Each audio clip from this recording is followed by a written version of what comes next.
Hi, I'm James Barron, and it's my pleasure today to have Alexis Rockman and Amy Cappellazzo.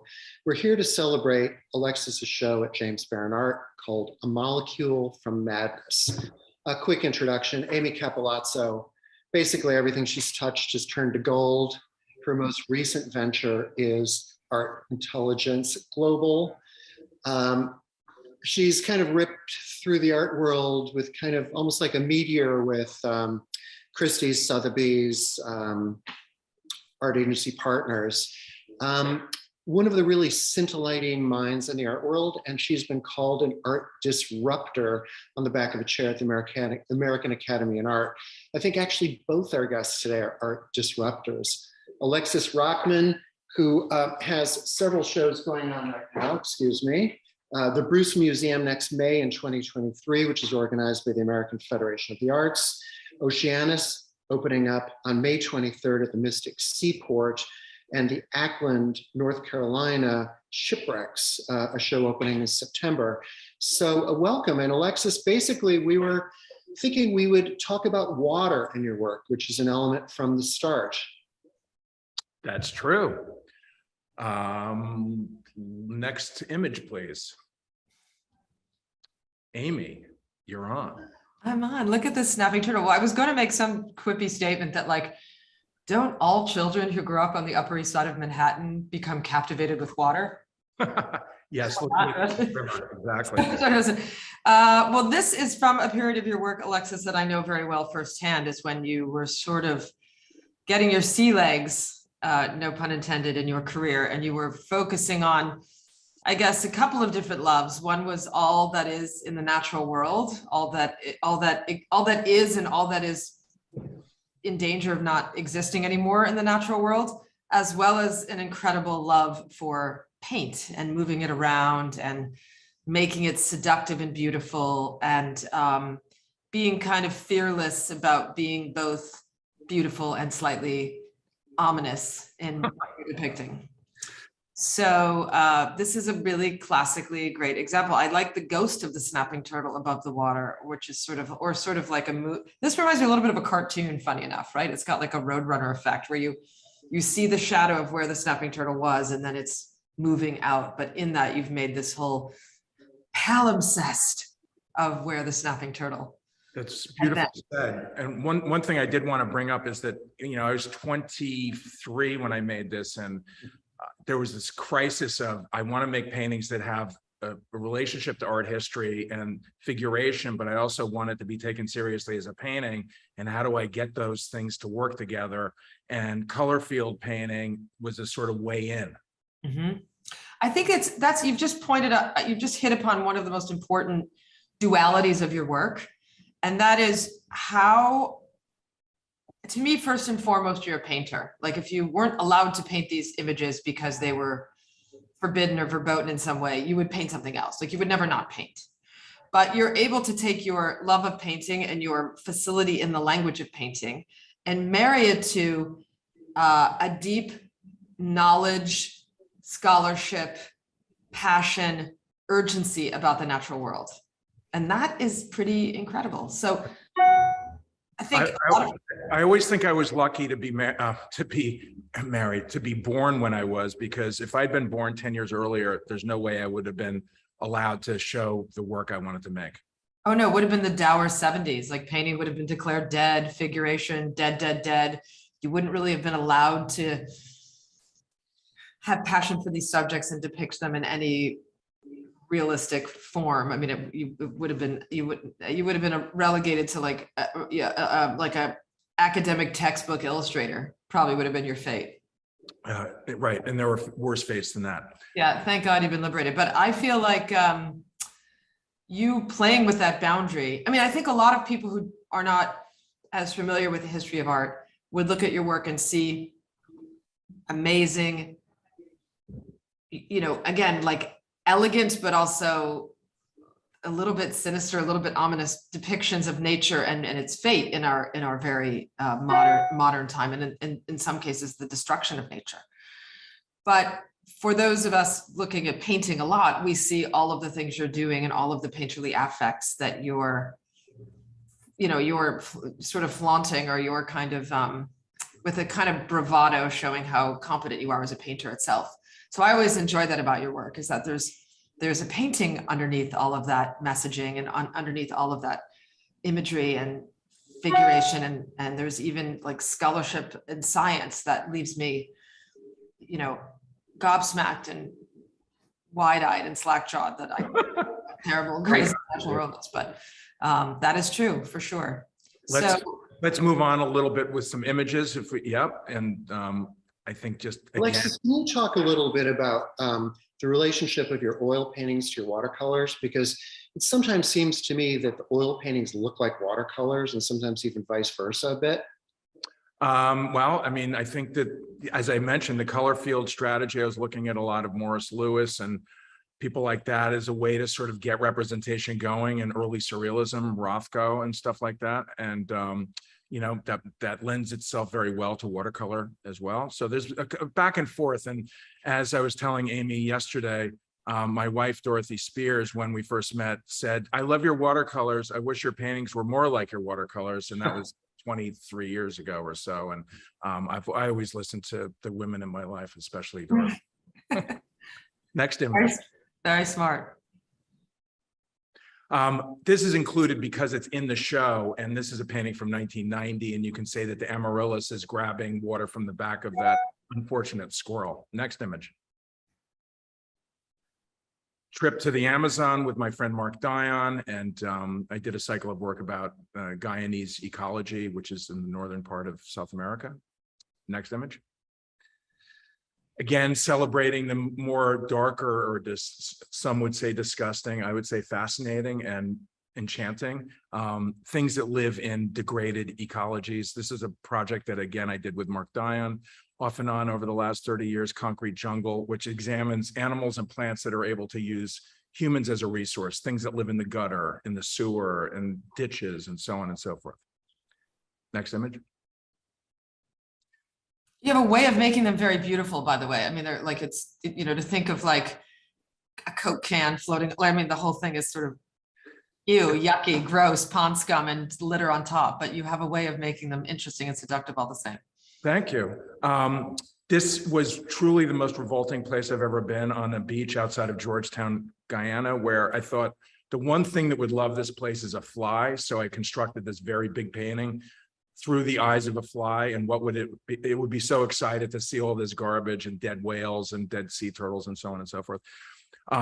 Tigris and Euphrates River, which is under incredible stress in the Middle East. Now it does not look like this anymore. Next image. But look at that sky. Oh my God, this is a very classic example. This is what Dorothy was talking about. Look at your magnificent movement of paint, like this watercolor. This is watercolor and acrylic, but yeah. And again, that's what we were talking about earlier. So I've gone back to letting the alchemy of the image be part of certainly my enchantment. Next image. And their water can be very threatening as well. This is Alfred Russel Wallace's expedition back from Brazil in, I believe, 1858, and his ship sank and he lost all his research. He's a very exciting and important Victorian naturalist. Next image. One of the more famous shipwrecks from the point of view of our cat, Millicent, and an unfortunate rat who happened to stow away as well. Next image. And again, as Amy said so brilliantly earlier, I'm having hopefully a conversation with who I consider to be my heroes. In this case, it's Homer, and that fantastic show that just closed at the Met had some watercolors that have profoundly influenced me through reproduction over the decades. And it was such an incredible thrill to see them in person. Next image. And again, this is a painting that's actually right next to me in my studio, where it's really, 95% like a watercolor, except for the ship and that horse's head. Well, you explained this to me yesterday, and I think our listeners our viewers, I guess, need to know what that horse is, because it was so alarming to me. And so, of course, it looks like a little bit of a beautiful horse, and you title it The Calms of Capricorn. So I think it's somehow related to astrological zodiac signs in their imagery, but explain a little bit what the horse is doing. Sure. Well, the calms of Capricorn are a part of the ocean where there's very little wind. And what happens if you're dependent on the wind and you're on the ocean in a sailboat? And by the way, I'm not a sailor and I know very little about sailing empirically, but I know a little bit about the history of sailing after doing the Shipwrecks Project, which is actually at the Ackland Museum now until September, and then it opens at the Princeton University Art Museum in September, is that when you have something called horse latitudes, which means there is no wind, there's a tradition of throwing the horse overboard, which when Andrea Grover asked me if I would make a painting that dealt with that, when I started the Shipwrecks Project a couple of years ago, I was so appalled by it that and heartbroken that I could not do that image or try to come up with something that could express that. The horse obviously doesn't make it. Which is so sad, but it would make sense. You bail anything that weighs a lot and is weighing down the ship, or it consumes fuel, or uses drinking water. Drinking water. Wow, it really gets dire, right? Yep. I always wonder why they wouldn't eat the horse though, but what do I know? Well, you have to kill it on board. That's its own sort of big mess, or I don't know. That sounds like a. Don't get me going. It's like the Donner Party on a ship, right? Like Exactly. Keep it going. I wanted to ask you, because this, when I saw it in your studio, I was really impressed with the background because it's oil and cold wax on wood. Yeah. What I noticed about that is that it's very hard to use oil, and see, the wax is going to dry and shrink, and you have no cracking on this painting. And that is about your own personal capacity for alchemy, where you really understand how the materials are going to behave. And it's shocking to me that there's no sort of foible in the way you apply the material and then how it dries and cures and ages over time. I mean, that's a testimony to your skill as a painter, but just there's actually very few painters that understand their materials, I think, as well as you. Well, thank you. That's a lot of trial and error, and I've had some debacles that I won't mention, but one hopes that it'll hold up. It seems so far so good. I've been doing that for a couple of decades. Cold wax is not heated up like encaustic, like Jasper Johns or Flag or something like that. This has petroleum in it, and the key is getting it to actually dry. That's the hard part. So sometimes I drag them out into the sun for a couple of hours to cure them. But thank you. I think it's pretty. I've never seen anything quite like it. That's great. Next image. All right, now we're getting real.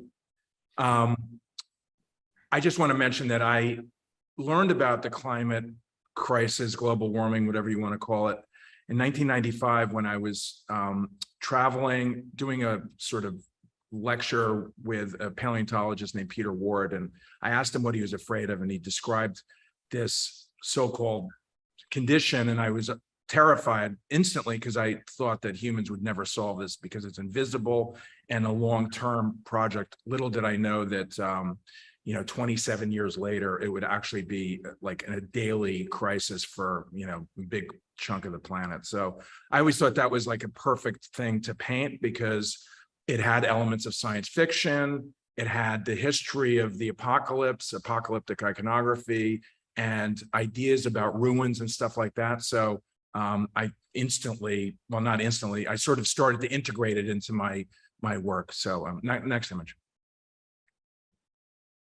This is the first one that is overtly about climate change. And there was a theory at one point through Caltech that changing of the ocean currents would actually lead to a snowball Earth, which would actually cool North America. And that was one scenario. And the other scenario was that it would heat it. And now it's obvious that it's the heating issue. So I don't know which is worse, but I always thought Central Park growing up in Manhattan was a perfect place to start.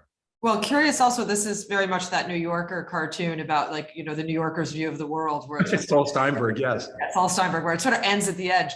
But it's interesting to look at this work, which is very purely figurative in a way, but to compare it to your work from the early 90s, for example, where you were in Guyana, that beach scene, the tragedy, that reminds me of like Frank Moore's work, where you're in this like dystopic, apocalyptic, quite photorealistic, graphic, but a little bit fantasy-like. Yeah.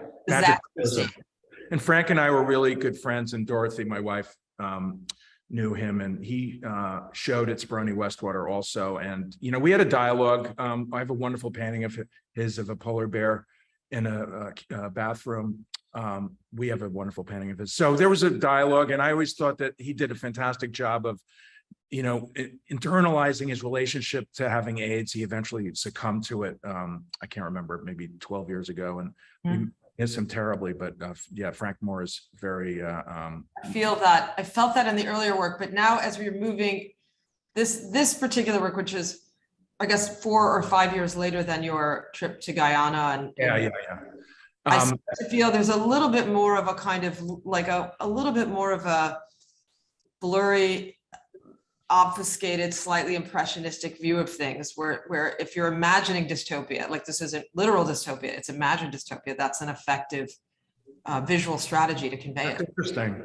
Yeah, you know, that actually is an interesting comment. I think what was happening, I was looking at a lot of film concept art, and it's those guys who are fantastic, Sid Mead and Matthew Urosich and William Cameron Menzies. They use illustrational tech strategies to get ideas across. And I think that that's what I was relating to, is sort of more poppy in terms of like pulp comic book stuff. So I think that's smart. Next image. I included this, Amy, because this is the painting that you put in that show at the Weatherspoon. I remember. So this isn't exactly climate change. This is just extinctions at the hands of humans since Columbus. So, but I just included this that was in 1998. 1998. We go way back. Way back.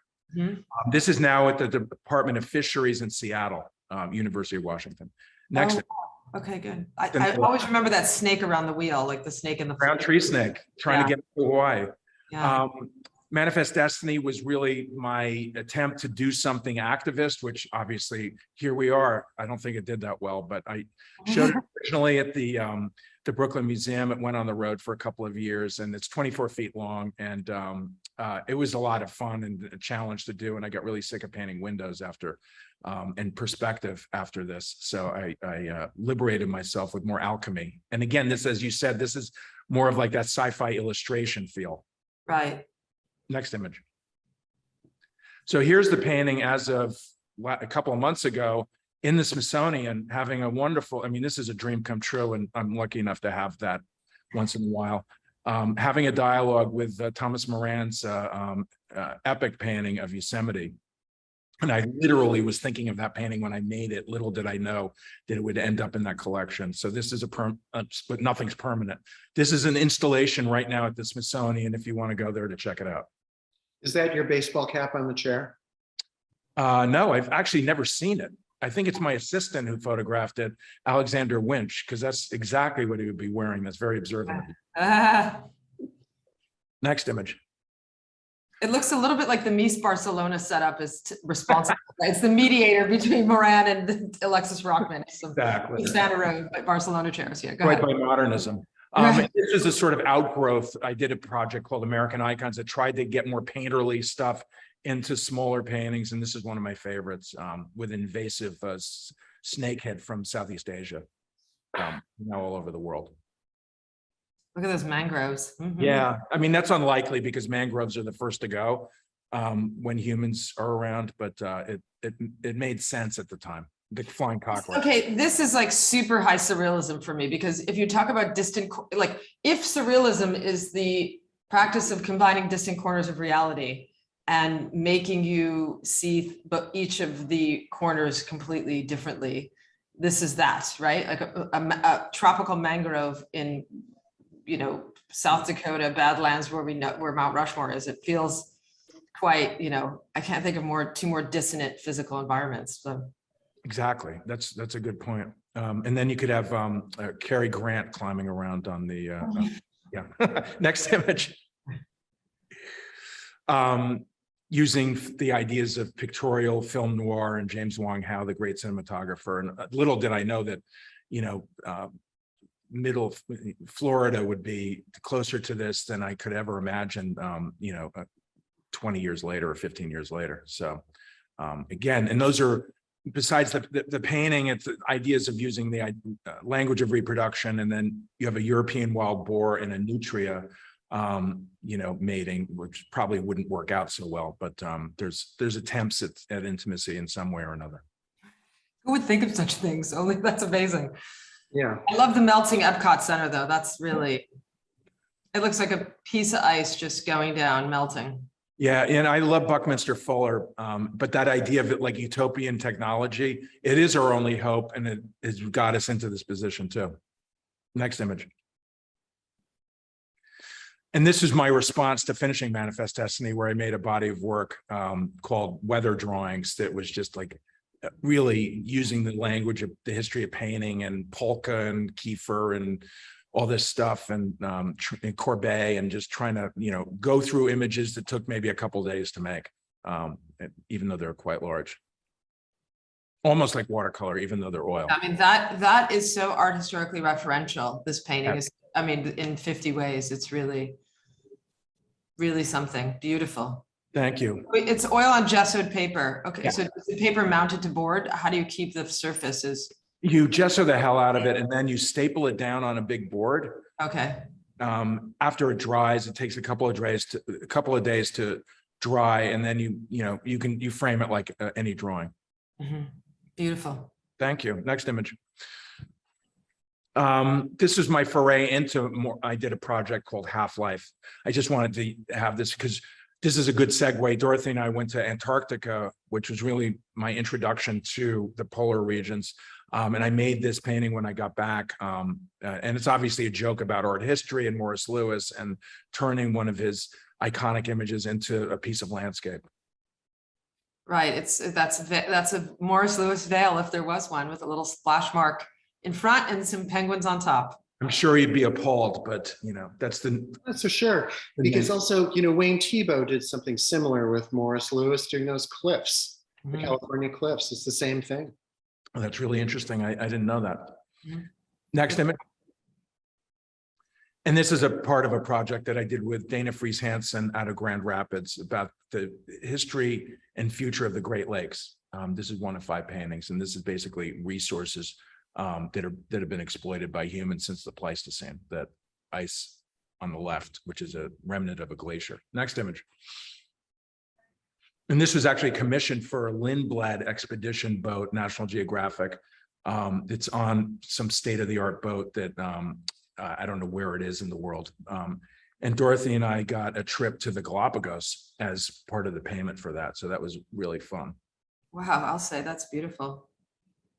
So What is that little colorful circular sphere in the center?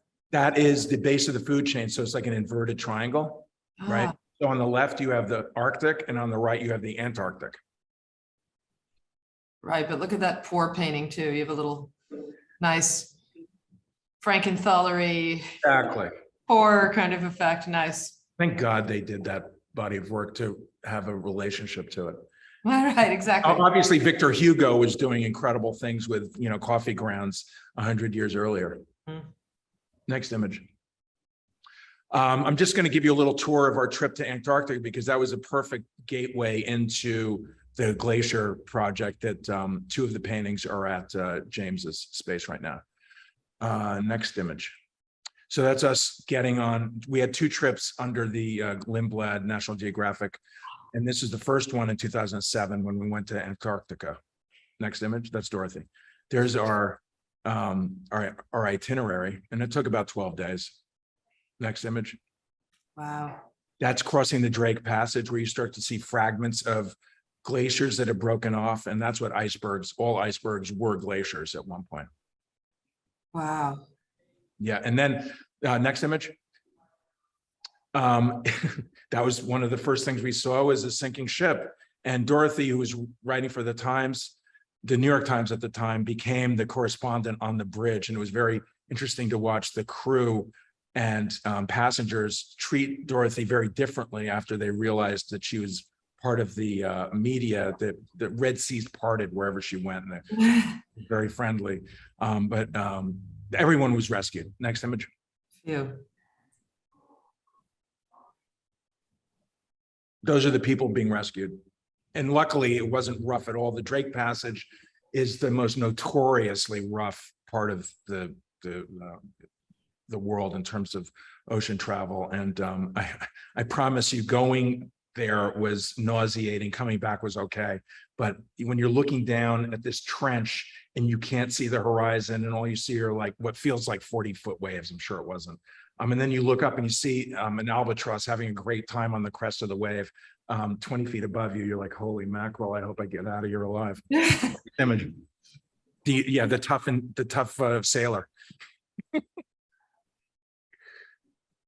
I mean, I'm looking at these people in these small boats, wondering where they're going to get to. Like it probably was quite scary. They were on the open ocean for about 18 hours. Next image, please. And then this is just ice. And one of the things about photography is that you can never capture how amazing these things look because they have their own light, and photography doesn't really capture it. And part of the point of making paintings is doing things that photography and other languages can't do, hopefully. Next image. Next image. That's Dorothy and I in a calm moment. Next image.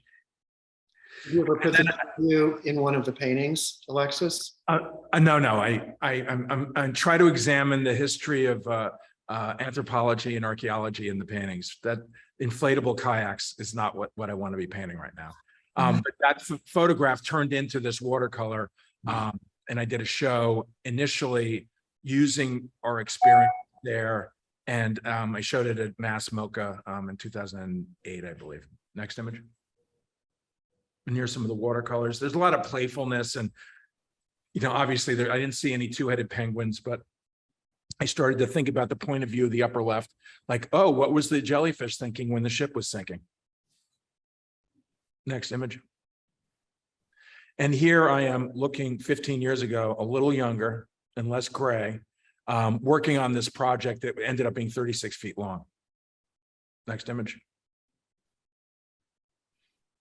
So those are on 7 pieces of paper that are 75 inches tall, and they're basically just portraits. It's a portrait of ice that I assume didn't have long to be on the face of the earth because it was melting. So in a way, it's like endangered geology. Next image. Where is that today? That is in a private collection, the Pappas family collection in Boston, I believe.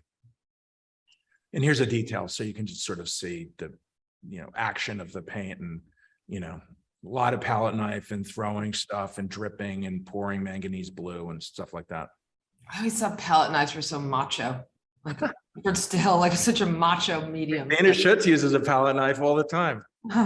Say it again. Dana Schutz does, right? Dana Schutz does, but I Forrest bested. I guess he wasn't terribly, macho that way, but I love palette knife. I love the work of palette knives. So me too. And it's a way because you can't even see what you're doing half the time. And that's what's so fun about it.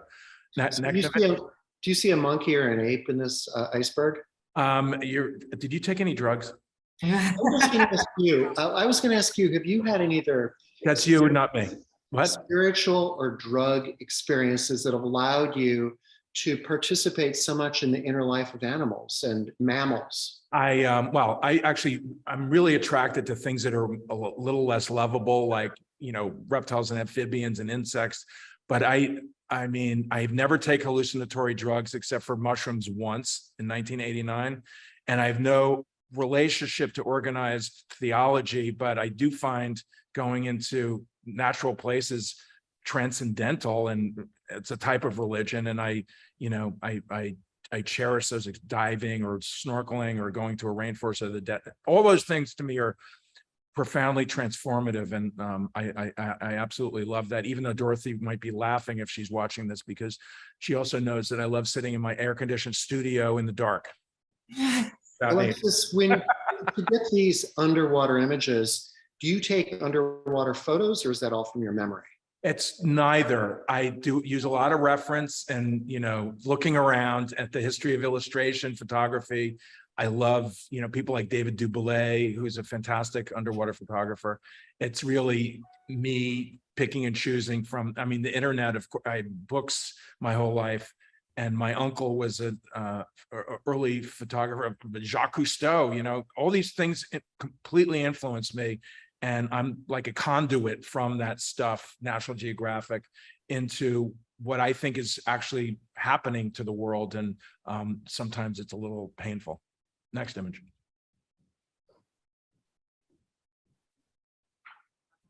Field drawings. I'm just going to go through this really quickly. Next image. I got this idea with Mark, Diane, when we were in Guyana, when I ran out of a pencil, the one pencil I had, and he was joking around and said, you should use that mosquito that bit you as a drawing material. And I started to think about it, and I realized he was actually onto something because of Richard Long and those guys. So I'm going to give you a quick tour of some of the places that I've done these, which are made out of organic material with a little acrylic polymer, just to make sure it doesn't fall off the paper. The first couple I did cracked like any mud would on paper and ended up falling off. So I realized that Elmer's glue or acrylic matte medium is the way to go. Next image. Dorothy and I went to Tasmania and did a bunch of work about the ecology there. Next image. So anything from, you know, weedy sea dragon made out of kelp to wombat made out of wombat poop, literally. That was fun to smuggle back to the States. I made drawings out of sperm whale spermaceti, my own blood for a leech, so on. Next image. This is a project I did for the parish, I guess about 6 years ago. That's our now deceased dog. Lucy Winton called me and said, you have to go check out this incredible leatherback turtle, just like my painting from Guyana on the beach. And when we came across it, it was covered in seabirds that were eating its face, and it was incredibly beautiful. Next image. Collecting stuff there, working on the field drawings. Next image. Those are some of the places. Next image. And there's the installation at the parish. Those are Jean Castelli's family, Lisa Silver and their two sons. Next image. Some more images from that project.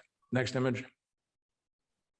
Natural History of New York City at Salon 94. Next image. That happens to be our backyard in Manhattan. Those are the roaches, the ailanthus, the mouse, and the irritating squirrel. Next image. Don't you have a little background in urban archaeology, Alexis? Don't you come by that very honestly? Could you, my mom's an urban archaeologist who I vowed to have nothing to do with what she was doing professionally when I was a kid. And the older I get, the more there's convergence. What is that? I don't know. That's so funny. Absolutely. And this is the install. Next image.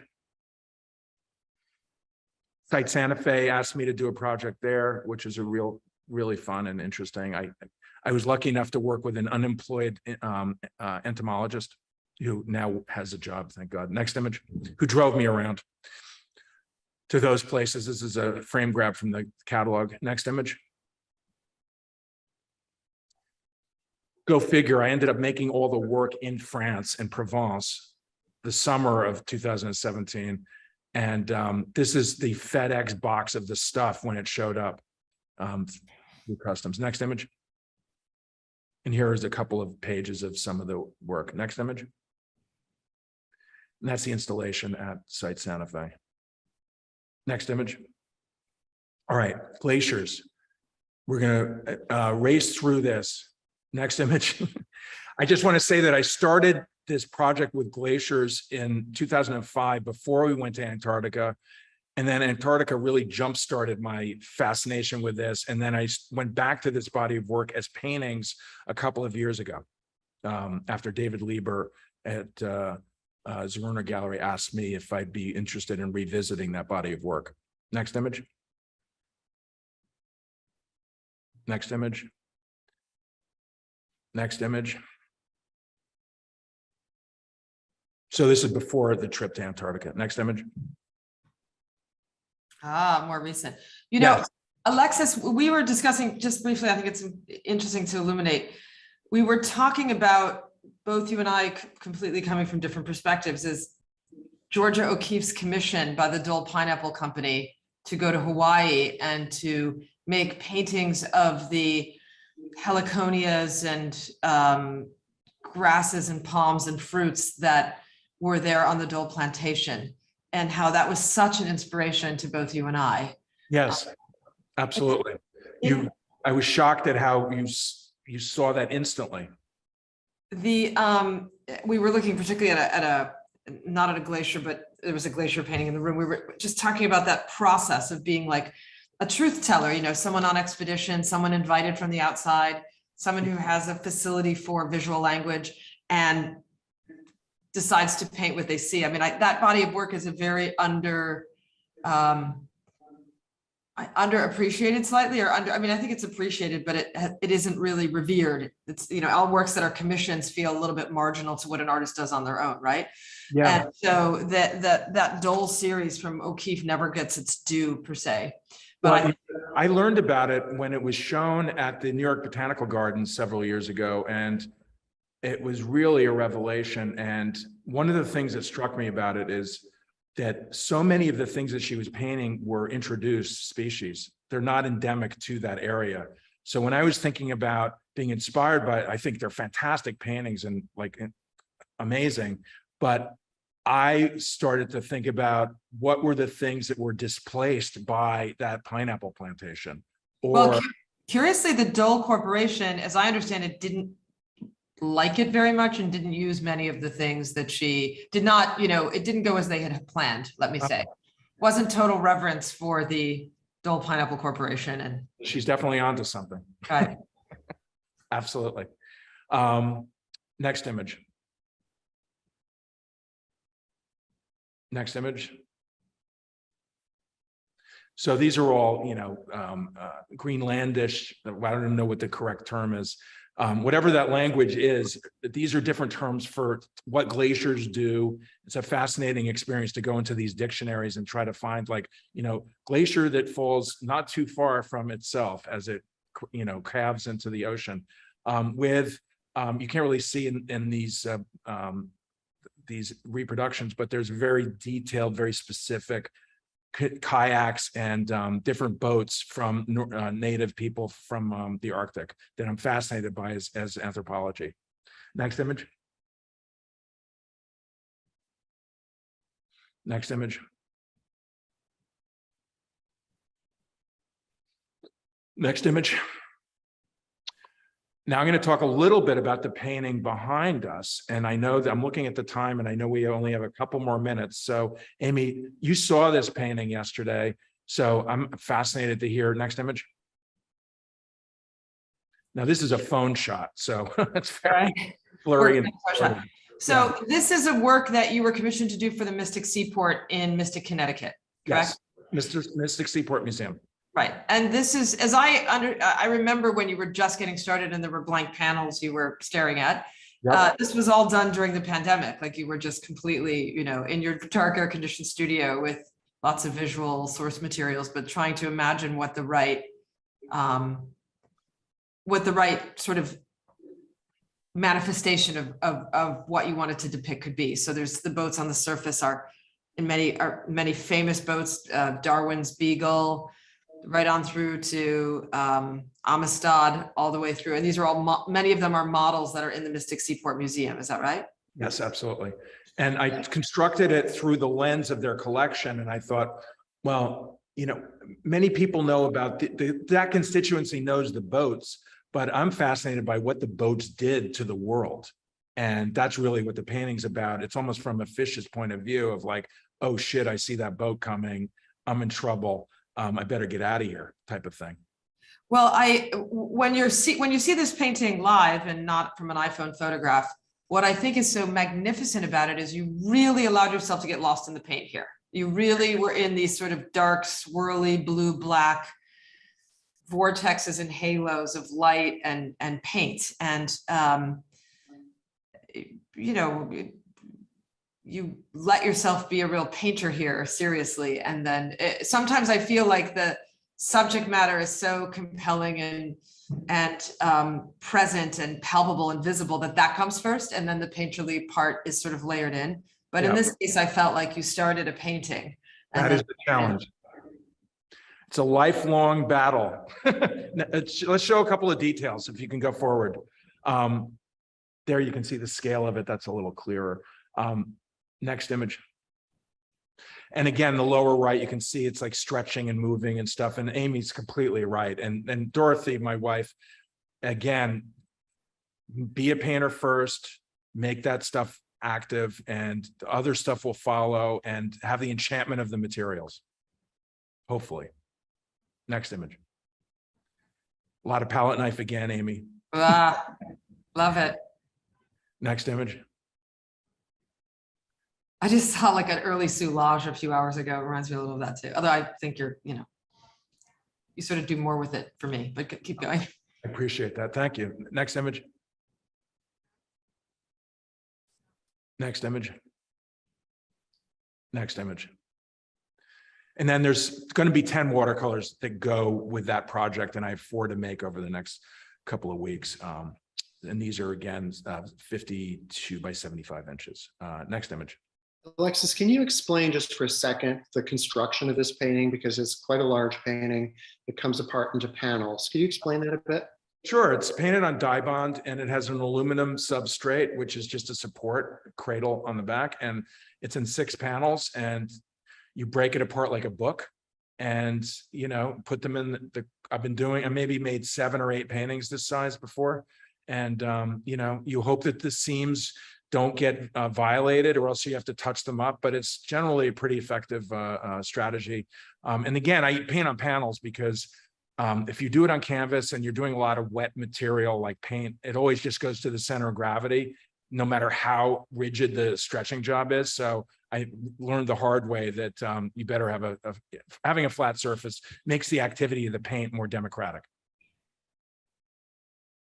And then the next, this is the hibiscus flower that's in James's show, and is a direct relationship to what Amy and I were talking about. This is a flower that was believed to have been extinct until it was discovered by a drone last year, and in a very remote cliff configuration, and then some very endangered honey creepers that are endemic to Hawaii as well, and that butterfly. So I felt like they can see it right behind me. Yeah, that was a very good answer. Not that I dislike in any way George O'Keeffe's paintings, but I was thinking about this as the alternative to that, not agricultural items, but these are things that are hanging on by a thread. Next image. Couple of installation shots. Next image. Some field drawings from Natural History of New York. Next image. Next image. Next image. Next image. And then this painting from 1990. Don't jump ahead too much. Go back on you. The amaryllis. Yeah. So, and that's nice to see, because there is a lot of palette knife in it too, but it's not as fluid as some of the things I've been doing recently. But it miraculously is exactly the same size as those 2 glacier paintings. I have a real OCD, like 48 by 40, 32 by 40. It always has to be the same size. I know what the material is going to do. Alexis, you hadn't seen this painting for some decades. What was it like for you to see it again? Mixed. I was like, hey, maybe I was better then. I don't know. It's hard to know. You have to give up stuff to get stuff. You were probably like, youth, there it is in that painting. I remember what I went to play basketball right after finishing that amaryllis flower. I want to ask you, do you get ideas for your paintings when you're playing basketball? No, I don't. But that's running, yes, which I hate doing, but basketball, no, I'm too engaged with what I'm doing to really think about anything else. I would imagine you play basketball to forget. Yes, exactly. Forget all the tough information I've been dealing with all day. But then the joy of painting. So that's the duality. So that's the last image, I believe.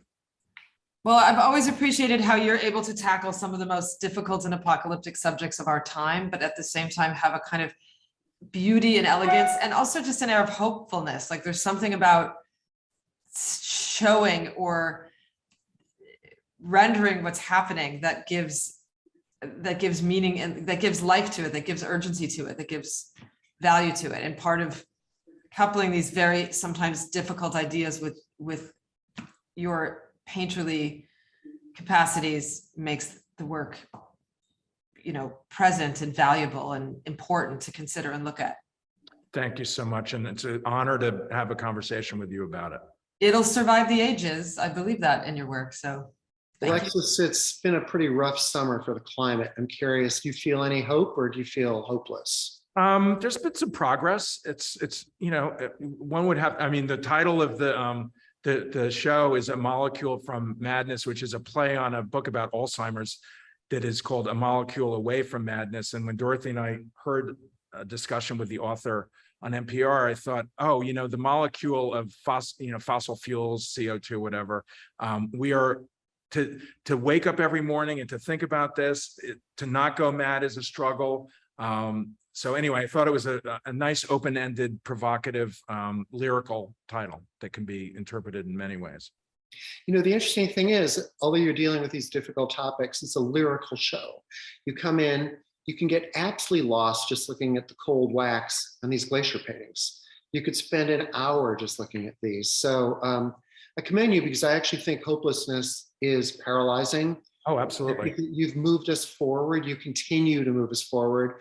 I see you not only as a great painter, but also something of a warrior in terms of leading us to understand what the peril is and also to keep us aware and hopefully move forward from it. Yep, we're all still getting out of bed every morning, so that's something helpful. Amy, any last questions you've got for Alexis? Thank you for including me in this. I first worked with Alexis in the 90s, like the mid to late 90s, I guess late 90s. So we go way, way back, and certainly followed your work for a long time. And every time I see it, I remember what I've seen. It's incredibly prescient and pointed, and no one paints like you. So thanks for the opportunity to talk about it. And maybe you can do a rain dance so it rains in Litchfield County for us. we all need rain here, I'd like to say if I ever have laryngitis or something, I'm going to invite the two of you on a Zoom. I've probably never been so silent in my entire life without having 104 fever. That's going to say, oh my God, I've never seen you say nothing for 40 minutes. So thank you both for being here. It was really a pleasure. And Amy, Alexis, you both are amazing. Thank you. Thank you. Thanks for having us. Take care. Bye-bye.